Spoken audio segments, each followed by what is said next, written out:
नमस्ते प्यारे विद्यार्थियों, माइंड क्लासेस सीकर के यूट्यूब चैनल पर आपका हार्दिक स्वागत है। चलो, मैं कविता चौधरी आपको भारतीय इतिहास से एक और नए टॉपिक के साथ शुरुआत करते हैं। आज हम बात करेंगे भारतीय इतिहास के सबसे बड़े टॉपिक की, और सबसे बड़े टॉपिक की बात करते हैं तो भारतीय इतिहास का सबसे बड़ा टॉपिक है आपके मुगल वंश। कौन सा वंश है? मुगल वंश। उसमें आप ये नहीं कह सकते कि एक टॉपिक है, नहीं, कहते मुगल वंश में जितने राजा हुए वो खुद में टॉपिक है। जैसे बाबर अलग है, आपके हुमायूं अलग है, अकबर अलग है, औरंगजेब अलग है, जहांगीर अलग है, शाहजहां अलग है, ये अपने आप में एक टॉपिक है। तो इस वजह से हम ये मानेंगे कि हर टॉपिक वाइज हर शासक को तोड़कर थोड़ा सा पढ़ने का प्रयास करेंगे। क्यों? क्योंकि एक साथ पढ़ेंगे तो थोड़ी सी दिक्कत आती है, क्योंकि मिक्स होने लग जाते हैं इनके निर्माण कार्य, इनका साहित्य, ये सारी चीजें मिक्स होने लग जाती है। और लास्ट टाइम जब हमने बात की थी, हमने इब्राहिम लोदी की मौत के और मृत्यु के समय तक की बात की थी। कहते पानीपत का प्रथम युद्ध लड़ा गया था और आपके भारत का अंतिम सुल्तान मौत की नींद सुला दिया गया था। चलो इस चर्चा को थोड़ा सा आगे बढ़ाते हैं, और आगे बढ़ाते हुए हम आज के टॉपिक की शुरुआत करते हैं। आज का टॉपिक है मुगल वंश। कौन सा वंश? मुगल वंश।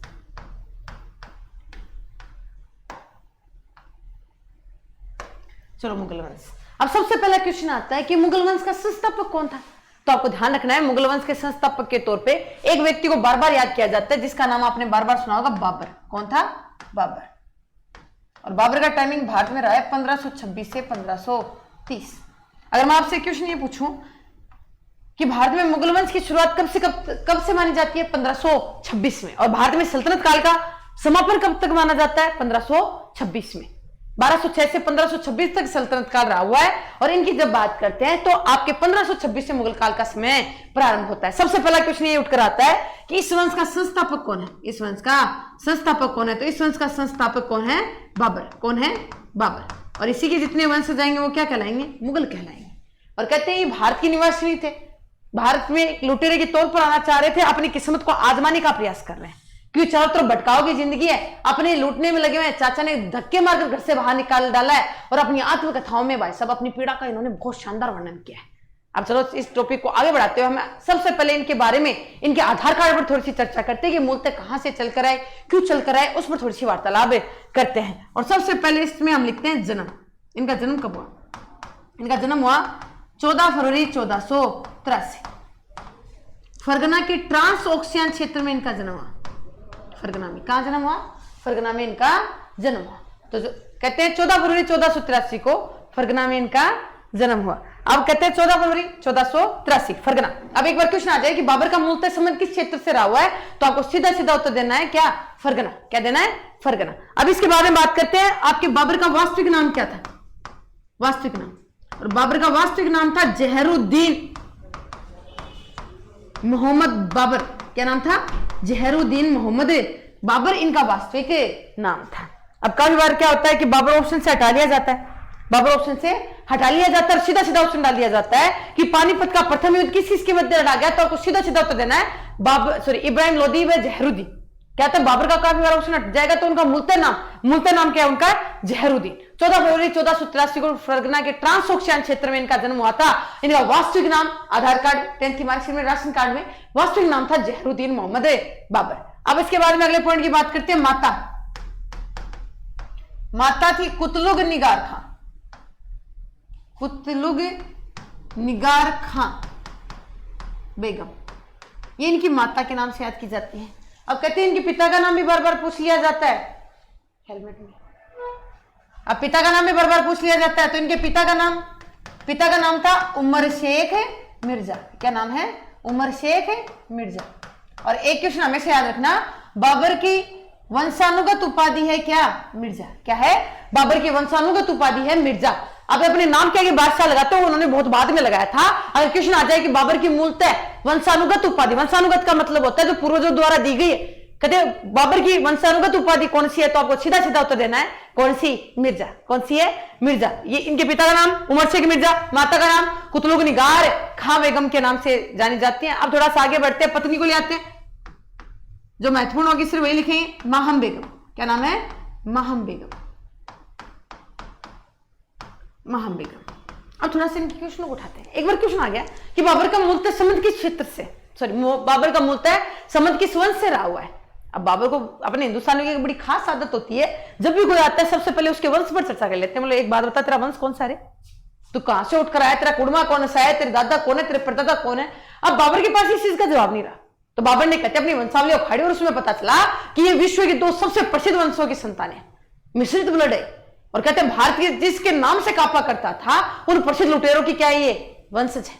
अब इनके बारे में बात की गई तो इन्होंने कहा कि मैं मातृ पक्ष से, किस पक्ष से, मैं मातृ पक्ष से, मैं मातृ पक्ष से चंगेज खां का, किसका, चंगेज खां, नाम याद रहा होगा, भारत में नहीं विश्व, आपके कहते हैं ईश्वर का अत्याचार कहा जाता है इसे। तो कहते हैं आपके चंगेज खां का 14वां वंशज, 14वां वंशज। और कहते हैं मैं पितृपक्ष से, पिता पक्ष से, कि मेरे पिता किसके वंशज रहे, मैं पितृपक्ष से तैमूर लंका, किस लंका, तैमूर लंका 5वां वंशज। अब इन्होंने कहा मैं किसको छोड़ू किसको अपनाऊं, वैसा पितरात्मक सत्ता अपने चलती रही है, लेकिन इन्होंने कहा मैं किसको छोड़ू किसको अपनाऊं, तो इन्होंने कहता है कि दोनों वंशों को अपने साथ रखा और इन दोनों वंशों को मिलाकर इन्होंने एक नए वंश की शुरुआत कर दी। इन्होंने कहा कि मेरा मूलतः वंश किस वंश से, चंगताई वंश से, मेरा मूलतः संबंध किस वंश से, चंगताई वंश से मेरा मूलतः संबंध है। कहते हैं ये पितृपक्ष से तैमूर और मातृ पक्ष से यानी माता के पक्ष से ननिहाल पक्ष से, ये किसके, आपके चंगेज खां के क्या थे, 14वें वंशज थे। इन दोनों वंशों को बनाकर क्या मिला दिया गया, आपके चंगताई वंश बना दिया गया था। कहते हैं इन्होंने 1504 में काबुल को जीता। ये भटक रहे बेचारे, इन्होंने कहा है कि मैंने 2 रमजान मैंने एक जगह नहीं बनाई, मैंने मांग तक के रोटियां खाई थी, मेरी स्थिति इतनी गिरावट में थी कि भाई साहब मैंने अल्लाह को तो याद ना किया था, लेकिन मौत को कई बार छूकर मैं भाई साहब बड़ी नजदीक से वापस आया था। समझ सकते हो कितनी गरीबी की जिंदगी आदमी जी कर गया होगा। अब थोड़ी सी इस पर चर्चा करते हैं। कहते हैं इन्होंने 1504 में काबुल को जीता। अब काबुल बहुत बढ़िया क्षेत्र था, बहुत बड़ा क्षेत्र था, ये जीत को भाई साहब याद रखना जरूरी था। तो कहते हैं इन्होंने 1504 में काबुल को जीता और 1507 में अपनी वंशानुगत उपाधि का त्याग कर दिया। 1504 में काबुल को जीतते इन्होंने अपनी वंशानुगत उपाधि, इन्होंने कहा कुछ ना कुछ खोट है इस उपाधि में, ये उपाधि जितनी बार लगा रहा हूं उतनी बार हारकर वापस आ रहा हूं। तो कहते हैं इन्होंने 1507 में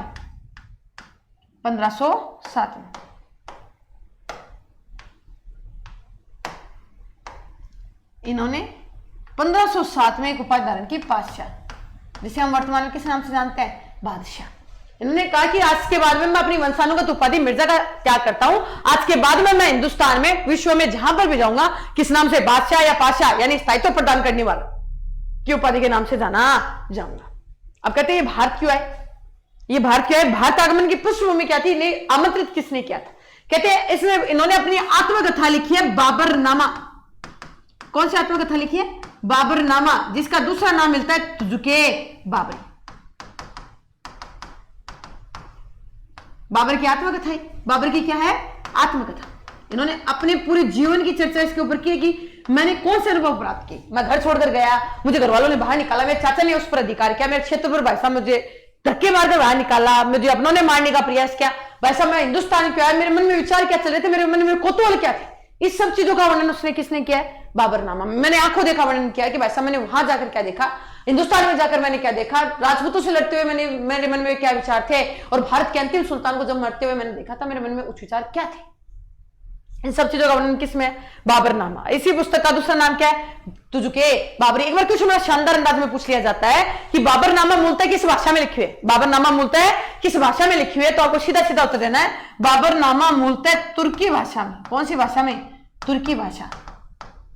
बाबरनामा मूलतः तुर्की भाषा में लिखी हुई है। बाबर ने अपनी आत्मकथा तुर्की भाषा में लिखी है, फारसी में नहीं लिखी, उर्दू में नहीं लिखी, इन्होंने अपनी आत्मकथा तुर्की भाषा में लिखी। और कहा जाता है कि इन्होंने अपनी आत्मकथा में आपके भारत का आंखों देखा जितने भी युद्ध हैं उन सब का वर्णन किया है। अब क्वेश्चन याद रखता है कि इनकी मूलतः भाषा कौन सी थी बाबरनामा में की, तो आपको सीधा सीधा उत्तर देना है तुर्की भाषा में। कौन सी भाषा में, तुर्की भाषा में। ये भारत क्यों है, इन्होंने अपनी आत्मकथा में लिखा है कि दिल्ली के सुल्तान इब्राहिम लोदी के चाचा आलम खान लोदी, और कहते हैं पंजाब के शासक दौलत खान लोदी कौन थे, एक का नाम मिलता है आलम खान लोदी जो रिश्ते में सिकंदर लोदी की क्या है, चाचा जी कहलाते हैं, और पंजाब का शासक था दौलत खान लोदी। इन दोनों ने मुझे भारत में आमंत्रित किया। इन्होंने कहा भारत में आओ, सब अपनी गरीबी से आजाद हो जाओ, यहाँ इतना धनगड़ा पड़ा है पूछो मत, और इब्राहिम लोदी की तो औकात नहीं है क्योंकि राणा संगा से 2 बार आ चुका है।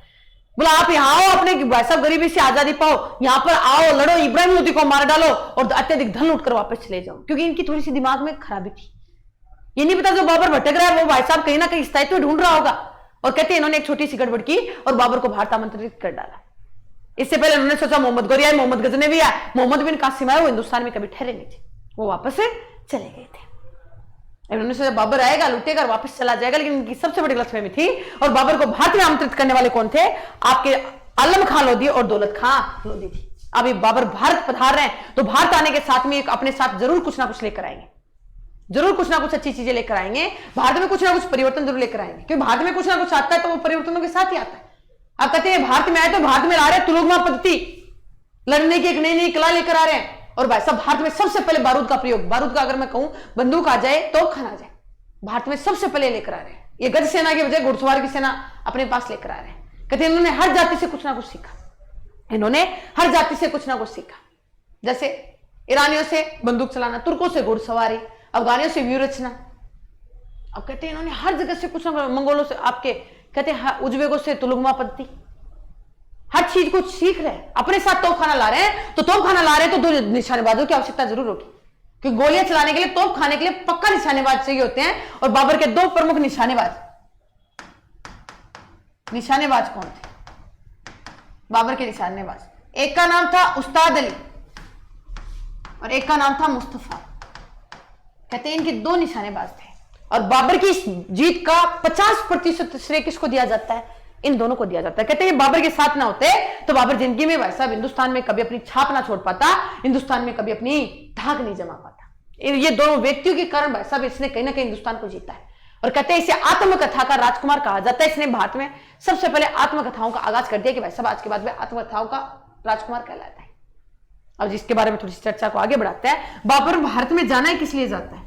बाबर भारत में जाना गया प्रमुख युद्ध, लाल रंग से लिखेंगे कि युद्ध का आगाज लिखेंगे, बिना खून के सैलाब के तो युद्ध का आगाज तक नहीं किया जाता है। लाल रंग की खूबसूरती बड़ी खतरनाक है। कहते हर युद्ध में भाई साहब लाल रंग बहा है, तभी तो हिंदुस्तान का भाई साहब इतिहास इतना खूबसूरत लिखा गया। लाल रंग में लिखने का प्रयास करेंगे। अब कहते बाबर का भारत में पहला पानीपत का युद्ध नहीं था, बाबर ने इससे भी पहले 5 बार आक्रमण किया है। और बाबर का भारत में अगर मैं मान्य तौर पर कहूं तो एक अभियान आया था 1519 का अभियान, 1519 का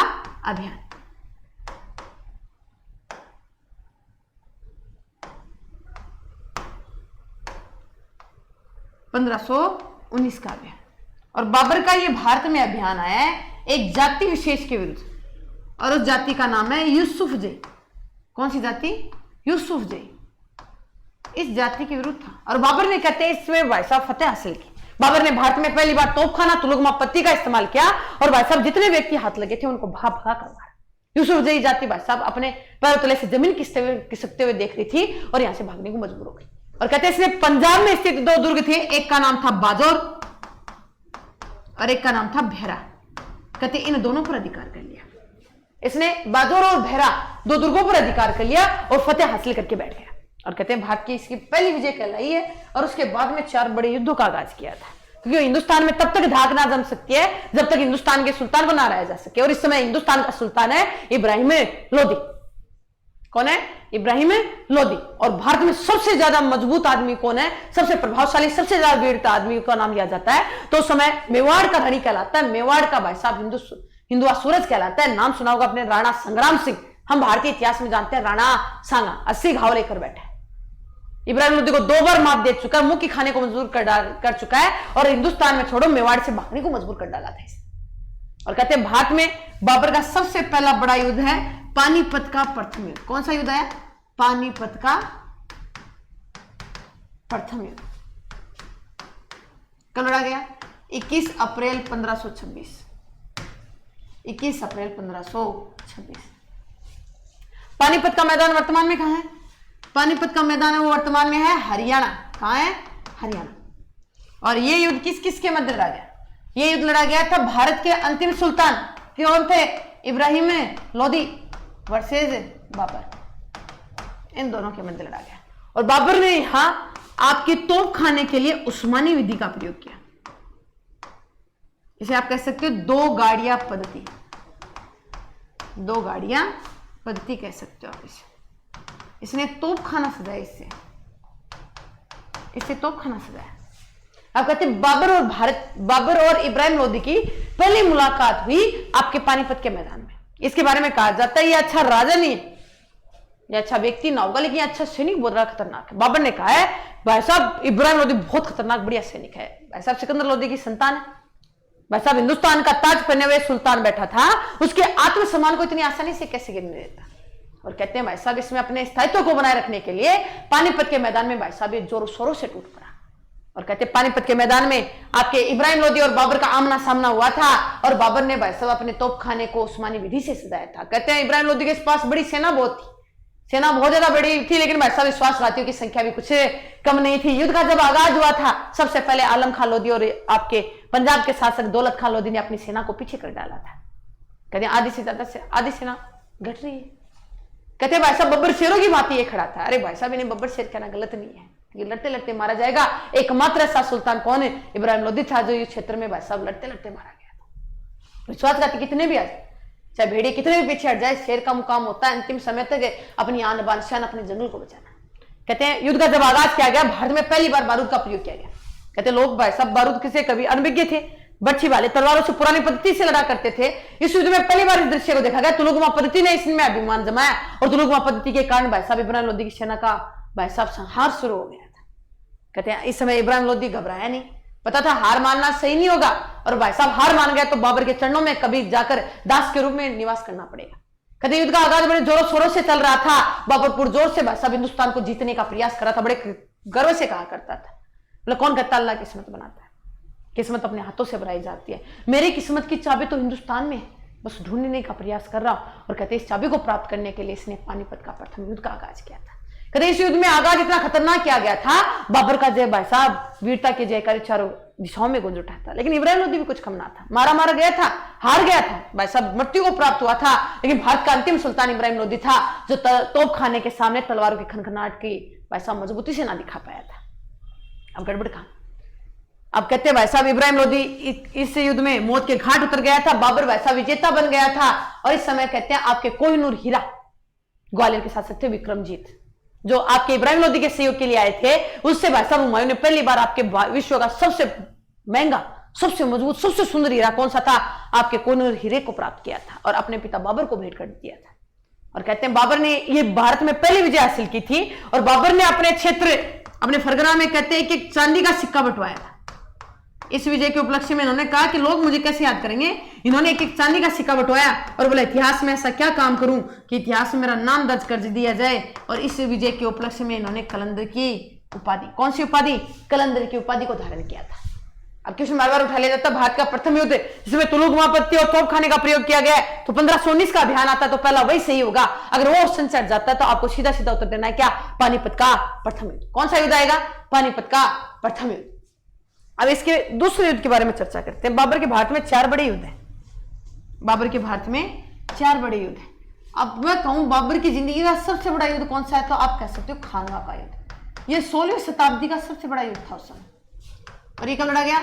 17 मार्च 1527। कहां पे लड़ा गया? भरतपुर। कहां लड़ा गया? भरतपुर। किस किस के मध्य? राणा सांगा वर्सेस बाबर। अब कहते हैं राणा सांगा और बाबर के मध्य युद्ध लड़ा गया। इससे पहले एक और युद्ध लड़ा गया। इससे पहले एक और युद्ध लड़ा गया। अगर क्वेश्चन आ जाए भारत का एकमात्र ऐसा युद्ध जिसमें बाबर की सेना को राणा सांगा की सेना ने हराया था, तो आपको सीधा सीधा उत्तर देना है बयाना का युद्ध। कौन सा युद्ध? बयाना का युद्ध। बयाना का युद्ध लड़ा गया था 16 फरवरी 1527। और बयाना भी वर्तमान में कहां है? भरतपुर। और इसमें कहते हैं राणा सांगा की सेना ने किसकी सेना को हराया था? बाबर की सेना को हराया था।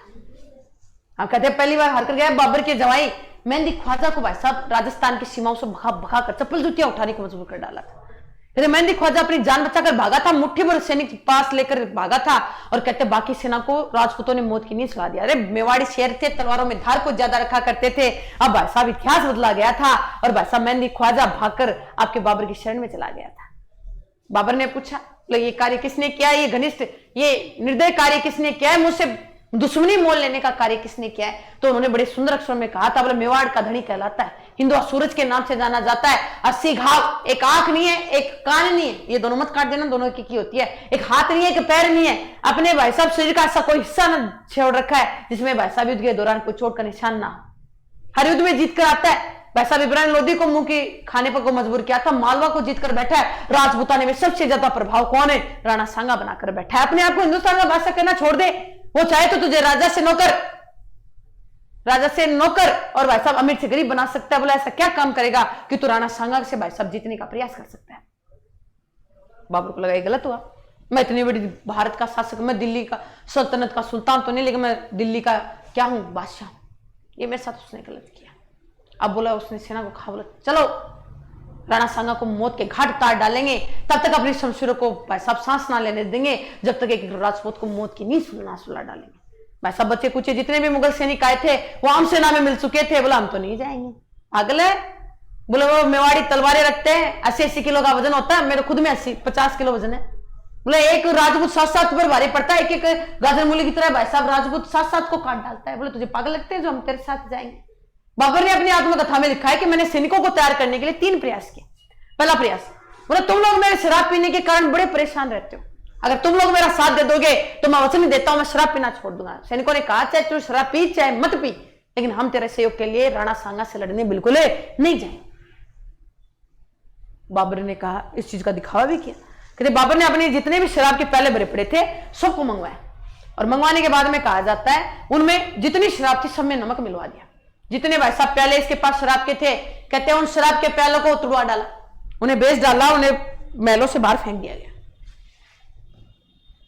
बाबर ने सब कुछ किया, लेकिन सैनिक भाई साहब राणा सांगा की लड़ने की कला, उनकी भाई साहब जीतने की कला को भाई साहब पहले से देख चुके थे। अब एक यहां पर गड़बड़ कर दी। आपके मोहम्मद शरीफ नामक ज्योतिषी थे, उन्होंने राणा सांगा के विजय की घोषणा कर दी। बोले बाबर हारेगा, राणा सांगा जीतेगा। अच्छे नाम में फिर खौफ फैल बैठे। कहते बाबर ने दूसरा प्रयास किया, बोले तुम लोग अगर मेरे साथ चलोगे तो मैं वचन देता हूं तुम पर लगने वाला तमगा कर हटा दूंगा। मैं तुम पर लगने वाला तमगा कर हटा दूंगा। और तमगा कर होता था वो एक सीमा शुल्क होता था। तमगा कर ये एक प्रकार का क्या होता था? कर होता था, शुल्क होता था। एक सीमा से दूसरी सीमा में जाने के लिए व्यापारी को एक कर देना पड़ता था, उसे कहा जाता था तमगा कर। सैनिकों ने कहा ऐसा मरने के बाद में काहे की सीमा?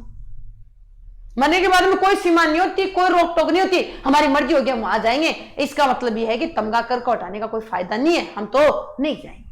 अब बाबर ने कहते हैं एक बढ़िया सा तिकड़मबाजी कि बाबर ने एक बढ़िया सा सीधा निशाने पर तीर मारा। बाबर के जीवन का सबसे बड़ा काला धब्बा कह सकते हो इस युद्ध को। जीतने के लिए एक शब्द का इस्तेमाल करना पड़ा। उसने कहा ये तुम्हारा युद्ध नहीं है, ये मेरा युद्ध नहीं है। बाबर लिखता है कि मैंने प्रयास किया तीसरा कि ये तुम्हारा युद्ध नहीं है, मेरा युद्ध नहीं है, ये अल्लाह का भगवान के विरुद्ध, मुसलमानों का, हिंदुओं का विरुद्ध। आज से मैं खानवा के युद्ध को जिहाद युद्ध घोषित करता हूं। ये मोस्टली हम सब जानते हैं, जिहाद युद्ध घोषित करता हूं। क्या होता है जिहाद? मैं से धर्म युद्ध घोषित करता हूं। अपने धर्म को फैलाने के लिए जो धर्म बीच में आ रहा है उसे काटने का आदेश देता हूं। तुम सब लोग कुरान की कसम खाकर कहो तुम लोग मेरे साथ चलोगे, अगर मर भी गए तो अल्लाह तुम्हें जन्नत नसीब करेगा। अगर मर भी गए तो अल्लाह तुम्हें जन्नत नसीब करेगा। तुम लोग मेरे सपोर्ट में, मेरे सपोर्ट सिस्टम में जरूर लड़ोगे। सैनिकों ने कहते हैं जिहाद के नाम पर बहुत कुछ कर सकते हैं, जिहाद के नाम पर लोग मरने मारने को तैयार हो जाते हैं। कहते पूरी की पूरी सेना तैयार हो गई। बोलो ठीक है हम चलेंगे, हम चलेंगे, हम चलेंगे। अब अगर मेहंदी ख्वाजा की तरफ दे रहा है, मेहंदी ख्वाजा मैं नहीं जाऊंगा। बोला मैं उन्हें उसके लड़ने की कला देखी है। बोले उसके लड़ने की कला के सामने जिहाद का नारा भी फीका पड़ रहा है। तो बोला क्या करें? बोले उसके लड़ने की कला के सामने आपका जिहाद का नारा भी फीका पड़ जाएगा। और कहते हैं बोले तू आया कैसे था? बोले मैं तो भिड़भिड़ाते हुए आया था, यमराज के रास्ते नहीं पूछे जाते, जिधर आपकी मर्जी उधर से निकल जाओ, सीधा राणा सांगा के क्षेत्र में पहुंचोगे। बोल पक्का? बोल पक्का। आप कहते हैं बाबर राणा सांगा से लड़ने के लिए तैयार और राणा सांगा के पास खबर पहुंची, और राणा सांगा ने कहते हैं पाती पर्वन किस प्रथा से? पाती पर्वन की प्रथा से सभी शासकों को युद्ध में आमंत्रित किया। इस प्रथा से कहते हैं सभी शासकों को युद्ध में आमंत्रित किया। पाती पर्वन क्या होती है? लोहे की कोई वस्तु बनाई जाती है, एक शासक से दूसरे शासक के पास पहुंचाई जाती है। बुलाओ युद्ध में शामिल होना पड़ेगा। अगर वो पाती स्वीकार करता है इसका मतलब वो युद्ध में शामिल होगा, अगर वो स्वीकार नहीं करता मतलब नहीं होगा। बोला आप मेरा सहयोग करने आओ। और कहते हैं 16वीं शताब्दी का सबसे बड़ा युद्ध इसलिए कहा जाता है कि हिंदू जाति एकमात्र बार राणा सांगा के नेतृत्व में इकट्ठा हुई थी और उनके नेतृत्व में लड़ने के लिए तैयार हुई थी। इसके अलावा हिंदुस्तान में ऐसा कोई युद्ध नहीं है, ऐसा कोई युद्ध नहीं लड़ा गया जिसमें सभी राजपूत जातियां, सभी हिंदू जातियां एक साथ इकट्ठी हो। हिंदुओं ने, मुसलमानों ने भी इनका खूब सहयोग किया और ये 16वीं शताब्दी का सबसे बड़ा युद्ध था। कहते हैं इन्होंने, स्थानीय शासकों ने विदेशी आक्रमणकारियों के विरुद्ध पहली बार साथ में लड़ाई की और भाई साहब उनका सर्वे सर्वा कौन बना? राणा सांगा। इसलिए राणा सांगा को कहा जाता है क्या? हिंदूपत। क्या कहा जाता है? हिंदूपत भी कहा जाता है। और राणा सांगा के सहयोग के लिए कौन कौन है? जैसे सबसे पहले बात करते हैं दिल्ली से, महत्वपूर्ण की बात करें, जैसे सबसे पहले दिल्ली की बात करते हैं, दिल्ली से इब्राहिम लोदी के छोटे भाई महमूद लोदी। कौन आए थे? महमूद लोदी। और उनका सहयोग करने आए उनके चाचा आलम खां लोदी। अपनी गलती का एहसास हो गया इन्हें, बोले बाबर तो जाएगा नहीं, जो अपने पास है वो और छिन जाएगा, जो अपने पास है वो और छिन जाएगा। अब कहते हैं उसके बाद में चंदेरी से आया था मेदिनी राय। चंदेरी से कौन आया? मेदिनी राय। चंदेरी से आया मेदिनी राय। उपरमाल से आया था अशोक परमार। कौन आया था? अशोक परमार। एकमात्र मुस्लिम सेनापति हसन खां मेवाती।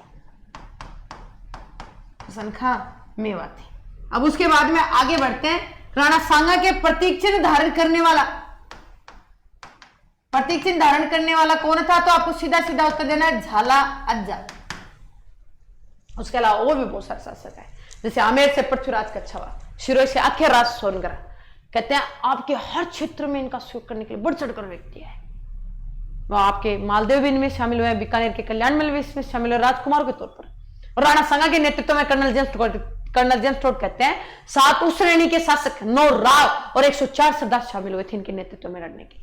और राणा सांगा को सुरक्षित घेरे में छोड़ा गया था और 9:30 बजे युद्ध का आगाज कर दिया गया था। कहते पहले प्रहार में जब राजपूतों ने प्रहार किया था, तोप खाने के गोलों के बौछारों के साथ बाबर ने उनका स्वागत किया था। कहते पहली बार भाई साहब तो के गोलों से उनका सामना हुआ था, राजपूत फिर भी ना घबराए थे, सीना स्थान कर भाई साहब सीधा आपके बाबर के तोप खाने से जाकर टकराए थे। किसी ने अपने बर्छी से, किसी ने भाले से तोप खाने को भाई साहब नष्ट करने का प्रयास किया था। पत्थरों की जो चीजें थी उन्हें उठा कर तोड़ कर भाई साहब आपके चकनाचूर कर डाला था।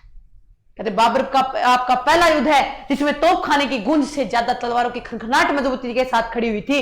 पहले प्रहर में कहते हैं बाबर के सामने राणा सांगा का पलड़ा भारी था, बाबर हार की तरफ पहुंच रहा था और भाई साहब राणा सांगा जीत की तरफ अपना कदम बढ़ा रहा था। बाबर का जी घबराया था और भाई साहब दिल में बड़े उच्च विचार आए थे। बोले इस आवारा जंगल में आवारा पशु बनकर निकला था, इस आवारा जंगल में आवारा पशु बनकर निकला था, या तो 2 गज जमीन प्राप्त कर जाता, 2 मीटर का सफेद कपड़ा लेकर दफन हो जाता, या हिंदुस्तान की ताज की महिमा को बरकरार रखता। कहते युद्ध का जब आगाज बराबरी से रहा, कहते बाबर की सेना मौत के घाट उतारी जा रही थी, राजपूतों का पलड़ा फिर भारी पड़ रहा था। जिधर देखो राजपूत नजर आ रहे थे, मुगल कब मौत की नींद सो रहे थे इन्हें पता तक ना चला था। ये भद्रकाली के भाई साहब भक्त थे, एकलिंग जी के जयकारे लगा रहे थे। अब भाई साहब यमलोक को खोल डाला था, नरक के दरवाजे इन्होंने खोल डाले थे। जितने मुगल हाथ लगे थे भाई साहब, किसी को बीच से, किसी को साइड से, किसी के हाथ, किसी के पैर, कहते ऐसे काट रहे थे जैसे भाई साहब कोई गाजर मूली का भाई साहब इतिहास लिख रहे थे काटने का। बाबर घबराया था। भाई साहब बीच का समय जब आया था, बाबर हार के कगार पर पहुंच गया था। बाबर ने राणा सांगा के पास संदेश पहुंचाया था, बोला मैं पक्का मुसलमान हूं, मैं 5 बार दिन में नमाज अदा करता हूं, मैं पक्का मुसलमान हूं, दिन में 5 बार नमाज अदा करता हूं। एक काम कीजिए भाई साहब, एक बार मुझे नमाज अदा करने का थोड़ा समय दीजिए। अब अपने हिंदू बोले हैं, राजपूत वैसे ही बोले थे, दिमाग से काम नहीं लिया, दिल से हमेशा काम लिया। दिमाग इनके पास होता तो भाई साहब मुगलों मुसलमानों को भाई साहब हाथ में कभी राजी नहीं होता। उन्होंने कहा बोलो ठीक है, भगवान की आराधना कर रहे हैं, बोले कोई बात नहीं, मृत्यु की समझ। बाबर ने कहते हैं जिंदगी में कभी नमाज अदा नहीं की, पहली बार नमाज अदा करा। खेमे के बाहर झुक झुक कर देख रहा, मतलब गए कि यही है। राणा सांगा कह रहा तू इंतजार, तू टेंशन मत ले, हम तुझे अकेला छोड़कर नहीं जाएंगे, हम यहीं खड़े मिलेंगे।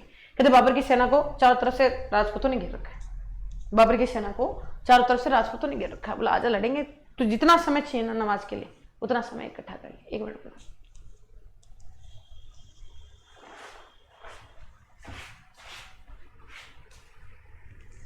हाँ, बोले तुझे जितना समय चाहिए ना उतना समय ले ले, हम तेरा यहीं खड़े खड़े इंतजार करेंगे। बोला आजा, जब भी लड़ने का मौका मिले ना, जब भी लड़ने की इच्छा हो तब खेमे से बाहर आ जा। बाबर कहता है मैंने कांपते हाथों से पहली बार नमाज अदा की। बाबरनामा में लिखता है मैंने कांपते हाथों से पहली बार भगवान को, अल्लाह को याद किया था, वो ये अल्लाह मुझे जिता दे वरना मैं नहीं हिंदुस्तान का बादशाह आ जाए।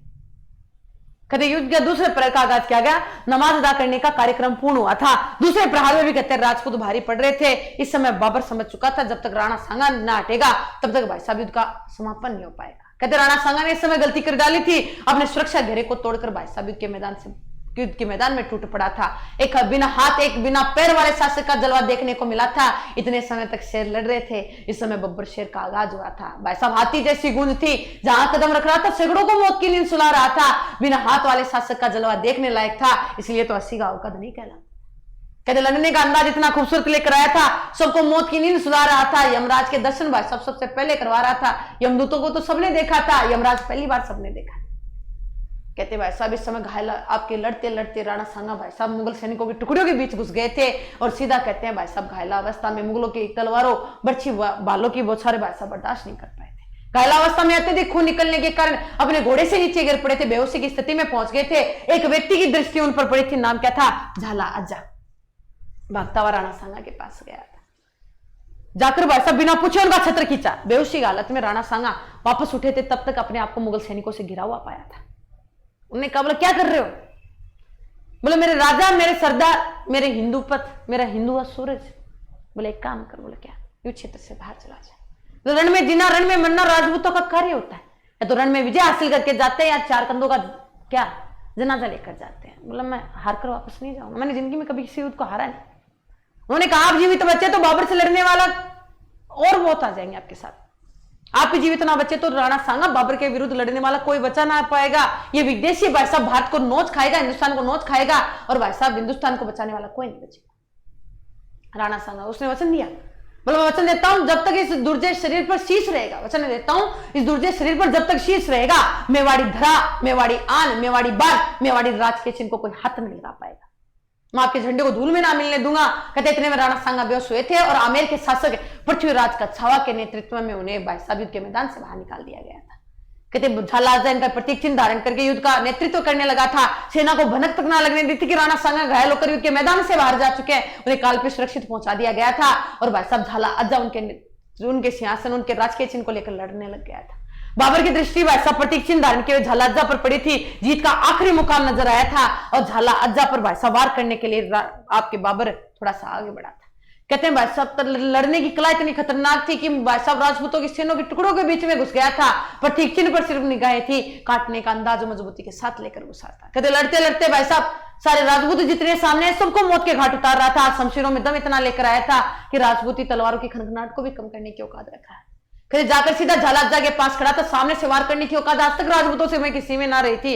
बाबर ने पीठ पीछे से वार किया था, अपने शमशीरों का दमदार इतना वार किया था कि झाला अज्जा की गर्दन को भाई साहब इस शरीर से अलग कर डाला था। स्वामी भक्त आदमी था, वचन देकर आया था। मेवाड़ी सिंहासन मेवाड़ी प्रतीक चिन्ह और मेवाड़ी भाई साहब आपके ध्वज को कहते अपने सीने पर लेकर मरा था, उसे धूल में ना मिलने दिया था। अंतिम समय से नम आंखों से भाई साहब अपने कहते हैं मेवाड़ की भूमि को, आपके मेवाड़ की स्वामी भक्ति का कर्ज अदा करके गया था। झाला अज्जा की मृत्यु के साथ ही सैनिकों में बवाल मचा था। जितने भाई साहब राजपूत बचे थे अपने आप पीछे हट गए थे। अरे राणा सांगा ना बचा, हम किसके नेतृत्व में लड़ेंगे? अरे राणा सांगा ना बचा तो हम किसके नेतृत्व में लड़ेंगे? इतना कहते हुए भाई साहब पूरी की पूरी राजपूती सेना पीछे हट गई थी। इस युद्ध में बाबर जीता था और भाई साहब आपके कौन है?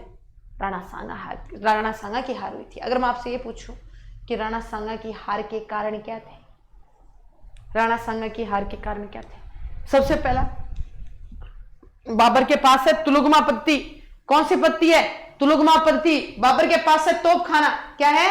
तोप खाना। बाबर से लड़ना इतना आसान नहीं होगा, बाबर से लड़ना इतना आसान नहीं होगा।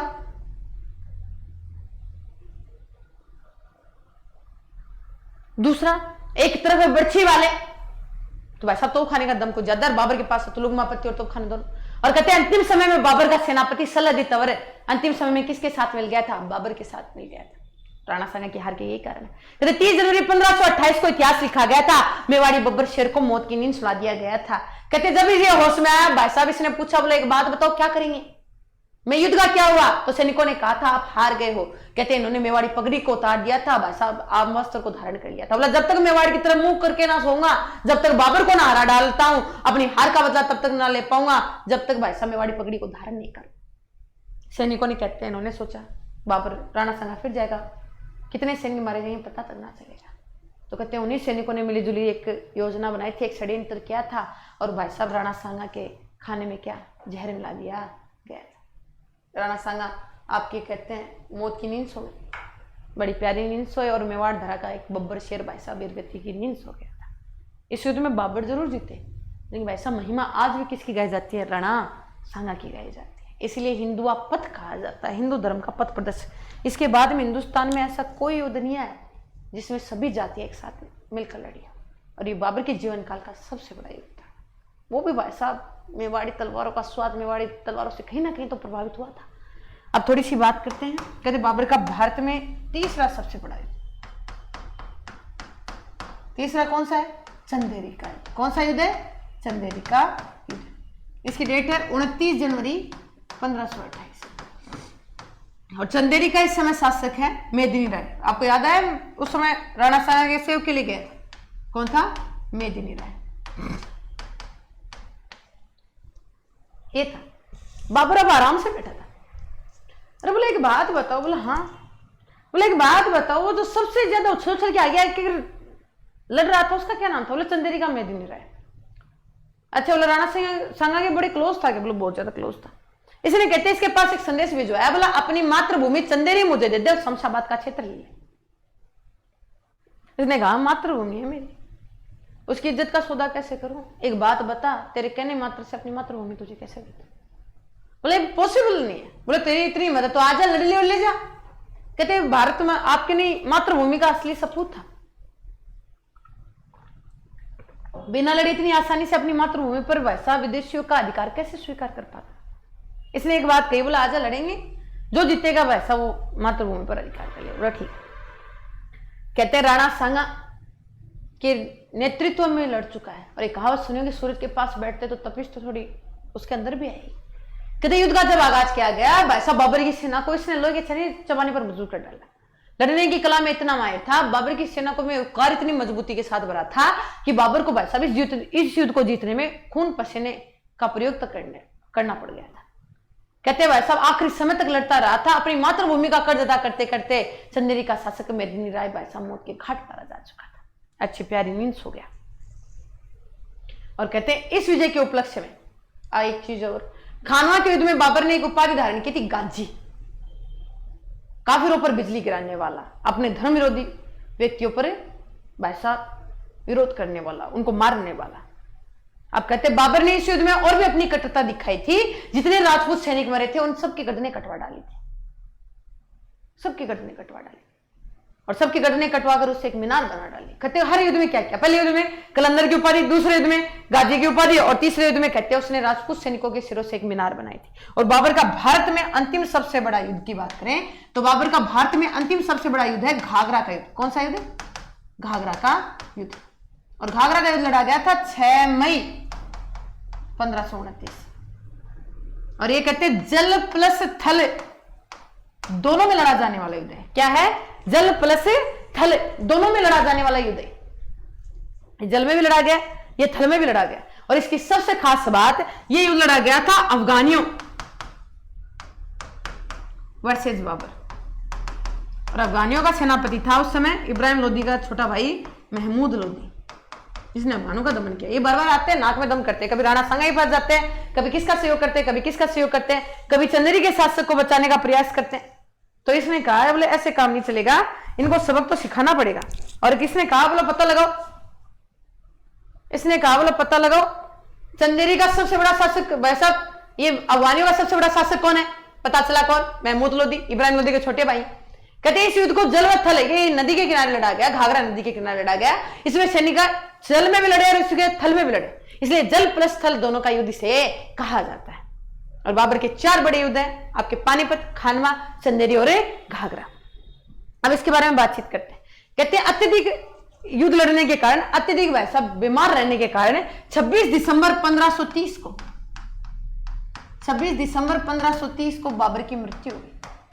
26 दिसंबर 1530 को बाबर की मृत्यु होगी। कहते हैं इनकी मृत्यु की कहानियां भी बहुत अलग है, इनकी मृत्यु की कहानियां भी बहुत अलग है। इनके बारे में कहा जाता है इनका सबसे बड़ा बेटा, इनके 4 पुत्र हैं, हुमायूं, कामरान, अस्करी और हिंदाल। इन कहते हैं कि भाई साहब इनका सबसे बड़ा पुत्र हुमायूं था, वो बीमार रहने लग गया। जैसे वो हिंदुस्तान की आबो हवा में आया, भाई साहब जो शरीर डिलडोल में इतना शानदार दिखा करता था, इतना गोरा चिट्टा मजबूती के साथ दिखा करता था, कहते हैं भाई साहब वो बीमार पड़ने लग गया। बाबर को टेंशन है, बाबर ने वेद फकीर ज्योतिषी सबको दिखाया, कोई फायदा नहीं हुआ। कहते हुमायूं की स्थिति ये होगी कि उसे पालकी में बिठाकर घुमाना पड़ता था। अब ये कहानी है, वास्तविकता से इसका संबंध थोड़ा ना के बराबर है। अब कहते वो भाई साहब पालकी में घुमा करता था। इस समय बाबर को चिंता हुई कि मेरा सबसे योग्य पुत्र क्या बीमार पड़ गया, मैं क्या करूंगा। तो उन्होंने एक काम किया, उन्होंने क्या किया, एक दिन एक ज्योतिषी से पूछा, बोले मेरे पुत्र बीमार है, मैं कैसा क्या करूं। पिता घबराया हुआ था और भाई साहब अपने पुत्र की मृत्यु को मृत्यु की तरफ जाते हुए देख रहा था। तो ज्योतिषी ने कहा आप अपनी सबसे प्यारी चीज दान कर दीजिए। बोला मेरी सबसे प्यारी चीज, बोले मेरा सबसे प्यारी चीज तो मेरा बेटा हुमायूं है, वो तो ऑलरेडी बीमार पड़ा। बोले उसके बाद मेरी सबसे प्यारी चीज ये की। बोले क्या, मेरी जिंदगी। बोले मैं आज से वो दान करता हूं। कहते हैं उसी दिन से आपके कहते हैं बाबर बीमार होने लग गए और हुमायूं एकदम ठीक होने लग गए। अब 3 चक्कर निकाले, हाथ लगाए, फिर सब हुमायूं ठीक हो गया। ये चीज थोड़ी पॉसिबल का, मैं साइंस फैक्टर नहीं है, वो उस टाइम में क्या था क्या नहीं था कुछ स्पेशल हम कह नहीं सकते, टिप्पणी नहीं कर सकते इस पर विशेष।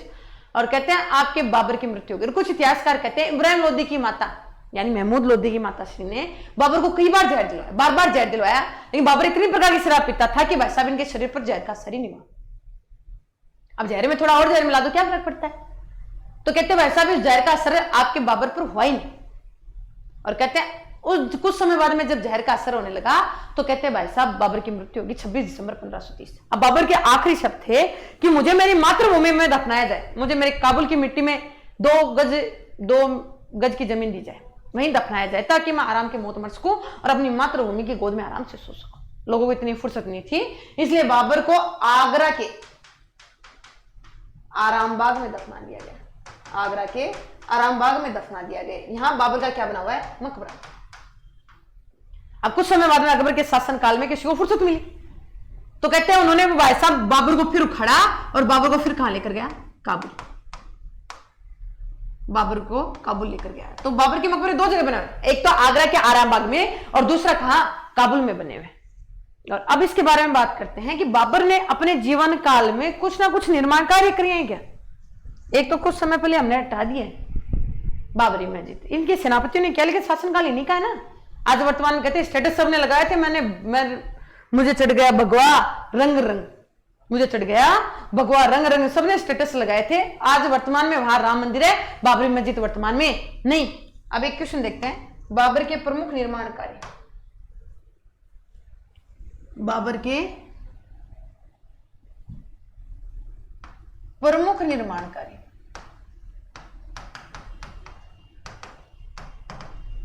जितनी चीजें होंगी वो सब इसमें शामिल करेंगे। इसमें कहते हैं यूपी में एक मस्जिद बनवाई थी, संभल मस्जिद। ये कहां है, यूपी उत्तर प्रदेश में। उसके बाद में इन्होंने कहते हैं काबुली मस्जिद। अब नाम के अकॉर्डिंग मत चले जाना, काबुली मस्जिद तो काबुल में होगी जरूरी नहीं है। अपना नाम बिल क्लिंटन रखने से हम बिल क्लिंटन नहीं बन जाते, वही बात है। काबुली मस्जिद है, वर्तमान में है पानीपत हरियाणा, पानीपत हरियाणा। कहते हैं यहां पर इन्होंने काबुली मस्जिद का निर्माण करवाया था। और इन्होंने एक लिखने की शैली है मुबायना। निर्माण कार्य की जब बात करते हैं, इन्होंने भारत में एक शैली का शुरुआत की, लेखन शैली। और कहते हैं इसने भारत में मुबायना शैली की शुरुआत भी की, जो गद्य और पद्य दोनों में लिखी जाती थी। मतलब जैसे अपने काफी सारी पुस्तकें होती हैं, गद्य और पद्य दोनों में होती है, पहले श्लोक फिर उनका अर्थ, पहले श्लोक फिर उनका अर्थ, पहले श्लोक फिर उनका अर्थ। तो वही बात है, इन्होंने गद्य और पद्य में लिखी। और भारत में एक शैली लेकर आया था, भारत में एक शैली लेकर आया, 4 बाग शैली। 4 बाग शैली जानते हो, मतलब 4 बागों के बीच में से लाइनें बनाकर एक ही जगह 4 बाग बनाना। और भारत में इस शैली के निर्माता कौन थे, बाबर। अब थोड़ा सा इसको रिपीट बैक करते हैं। बाबर कंप्लीट हुआ, मोस्टली उनसे इतने क्वेश्चन पूछे जाते हैं।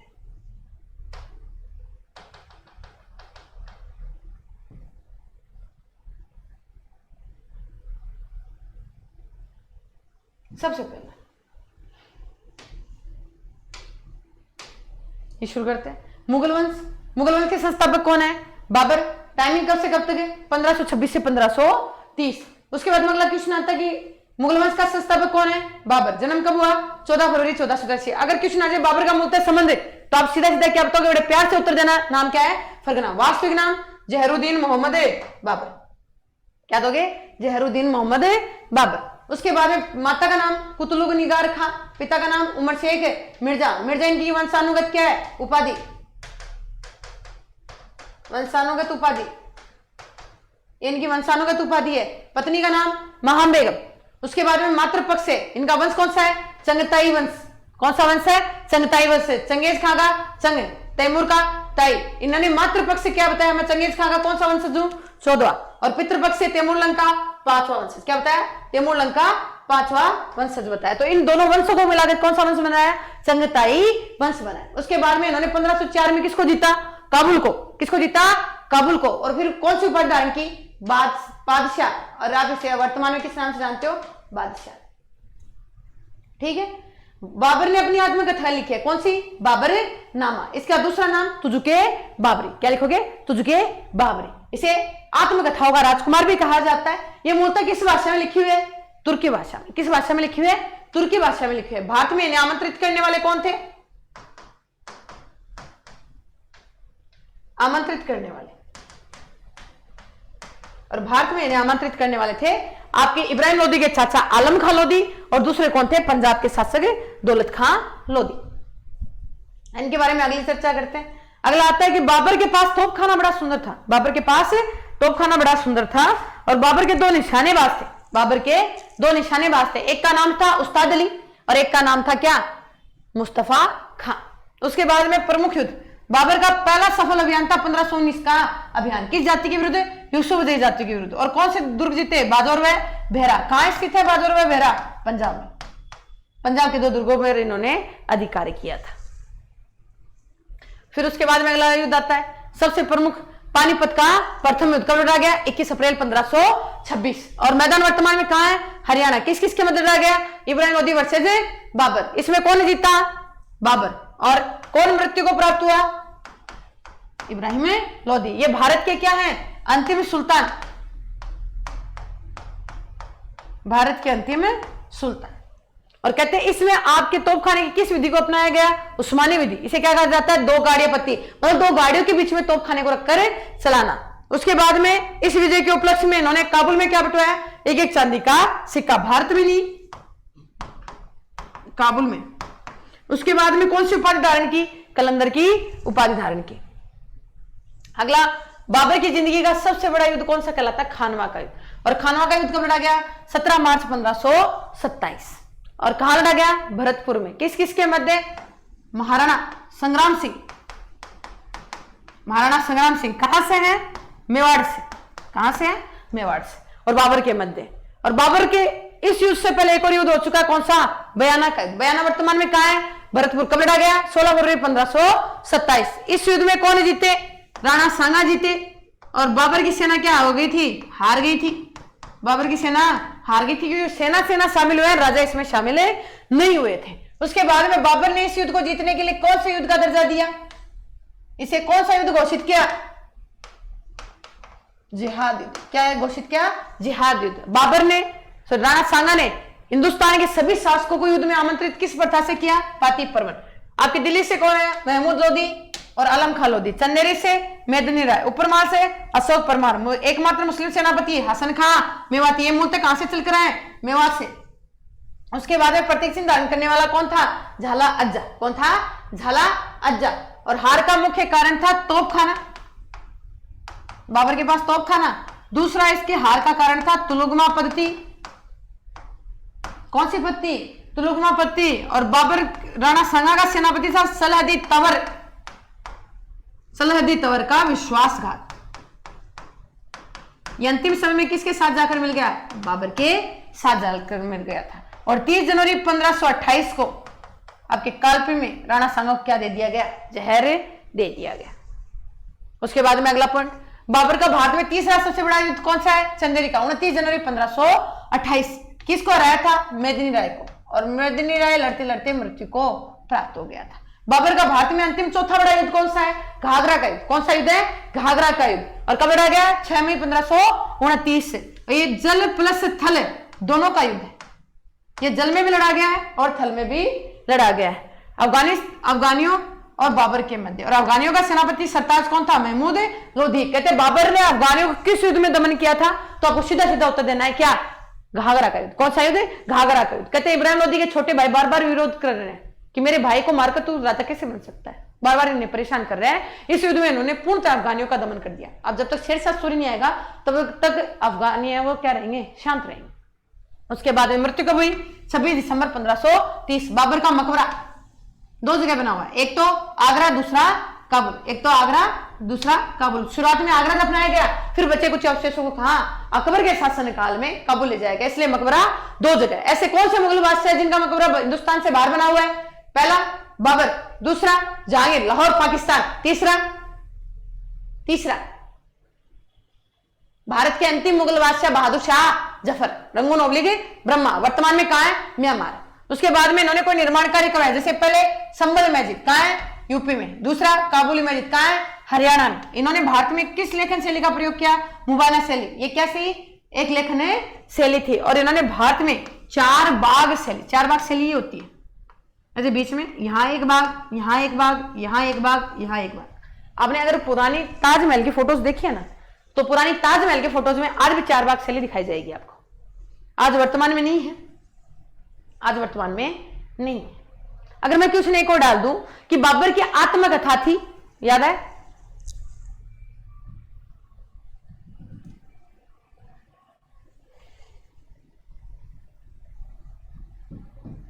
बाबर की आत्मकथा थी बाबरनामा ओब्लिक तुजुके बाबरी, तुजुके बाबरी। ये मूलतः किस भाषा में लिखी हुई है? तुर्की भाषा। किस भाषा में लिखी हुई है? तुर्की भाषा। अगर मैं कहूं इस पुस्तक को फारसी भाषा में किसने लिखा है? फारसी भाषा में किसने लिखा है? तो आपको सीधा सीधा उत्तर देना है। अकबर के शासनकाल का एक फेमस राइटर है अब्दुल रहीम खाने खाना इनकी उपाधि है, जो अकबर द्वारा दी गई। अकबर के दत्तक पुत्र है और बैरम खां के पुत्र हैं। इनकी विधवा माता से आपके कहते हैं भाई साहब अकबर ने क्या किया था? विवाह किया। अकबर ने इनकी विधवा माता से विवाह किया था। और आपके बाबरनामा मूलतः तुर्की भाषा में, इसका फारसी भाषा में अनुवाद किसने किया है? अब्दुल रहीम खाना। अब कहते बाबर की मृत्यु के 4 दिन बाद में इनके सबसे योग्य पुत्र हुमायूं का राज्याभिषेक किया जाएगा। इनके बारे में कहा जाता है ये अच्छे व्यक्ति हैं, अच्छा पुत्र है, अच्छा पति है, अच्छा बाप है, लेकिन अच्छा राजा नहीं है, क्योंकि सब कुछ परोसा हुआ मिला इसे। और जो सब कुछ परोसा हुआ मिला कहते उसे बर्बाद कर डाला था उन्होंने, जो हाथ लगा उन सबको खत्म कर डाला। इसके बारे में हम चर्चा कल करेंगे। नमस्ते, धन्यवाद।